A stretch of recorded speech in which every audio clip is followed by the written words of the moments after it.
My husband decided to tell me that he co-signed on a $1 million home for his mother. Now she is refusing to sign a contract and I am considering divorce. My husband and I have been happily married for over 2 years. We own a home and do quite well for ourselves financially. He generally maintains the finances for our family. However, my husband's mother and sister live a few hours away, and I have always felt they were very abusive towards him. They speak down to him, disrespect him, and essentially make him feel as if it's his responsibility to clean up their financial mishaps and poor choices. There are other incidents of how they have treated me disrespectfully that even I have distanced myself from them. That is also why my husband decided for us to move away from them. Now, my husband, sister, and mother have been renting a home from another family member, which is well under market value, at least $3,000 less than what it would rent for now. The owner has decided to sell the home. Mind you, it has been trashed and not maintained by the sister and mother. They have little to no respect for having had it so good for so long. The owner gave them 90 days to vacate the premises. Immediately, the sister and mother asked my husband to help them buy a home. They live and work in one of the most expensive housing markets in the US. Additionally, they do not qualify for the type and amount of loan needed to buy a modest home in the area, and they refuse to move to a more affordable location. After a lot of back and forth,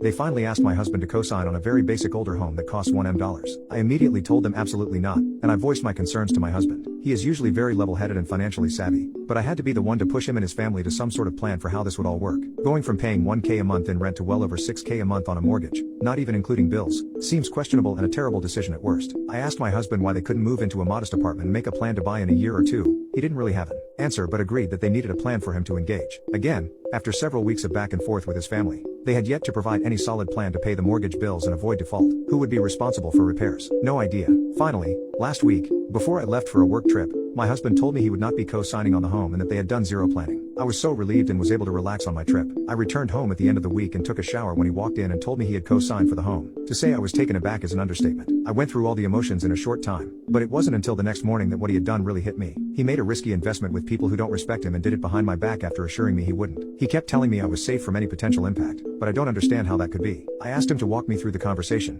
the plans, and any assurance that our own assets were safe. He couldn't. He then had the audacity to tell me, "At least I decided to tell you." That is when I lost it. I felt betrayed and disrespected. I cried and screamed and told him how he could not see how they used him. I told him I was questioning his integrity in our relationship. We are also in the midst of the IVF process, and it has been extremely hard on me and my body. I told him I didn't think he deserved to be the father of my children, and if we did have children, his family would have limited contact and not be allowed around my children. At first, he was remorseful, but then he got defensive of his family even though I and many others have tried to show him how abusive they are. I told him if he wanted any chance of making our relationship right, he was to immediately work with his mother and sister to write a contract that he had majority ownership in the home so that if they continued to make poor decisions and default, he could sell the house. To no one's surprise, his family would not agree to these terms because they believe living there is enough to solidify it's theirs. For the last 3 days, I have asked over and over again why he made this drastic decision without a plan. My friends agree that this is a divorce-worthy offense, but the reality is besides this, we have a wonderful life together, and I love him dearly. So Reddit, am I the a-hole for calling my husband stupid and threatening divorce over co-signing the loan?